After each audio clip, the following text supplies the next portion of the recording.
If you've ever wanted to inspect a website, debug code, or just see how a web page is built, then learning how to open Chrome Developer Tools is one of the most useful skills you can pick up. In this quick guide, I'll show you the easiest ways to launch it on both Windows and Mac, plus how to use the right-click Inspect option to jump directly to any element on a page.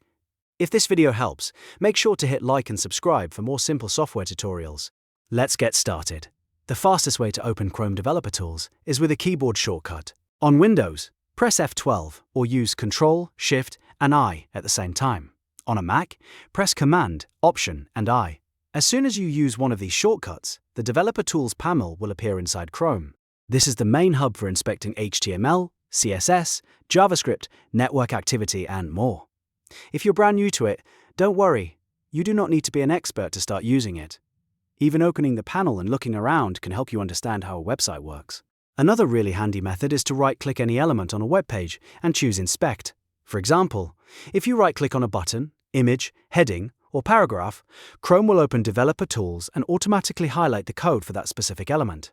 This is perfect when you want to quickly find the exact HTML or CSS behind something on the page. It saves time because you don't have to hunt for the element manually. Once Developer Tools is open, you can move through the tabs to explore what's going on under the hood.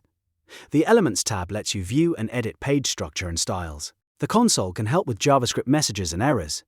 And the other tools can help you debug, test, and analyze different parts of a website. The great thing about Chrome Developer Tools is that it's built right into the browser, so there's nothing extra to install.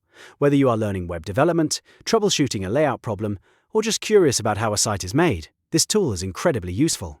So remember the main ways to open it: F12 on Windows, Ctrl, Shift I on Windows, Command, Option I on Mac, or right-click and choose Inspect. That's all it takes to get started. If you found this helpful, please like the video and subscribe for more easy tutorials just like this.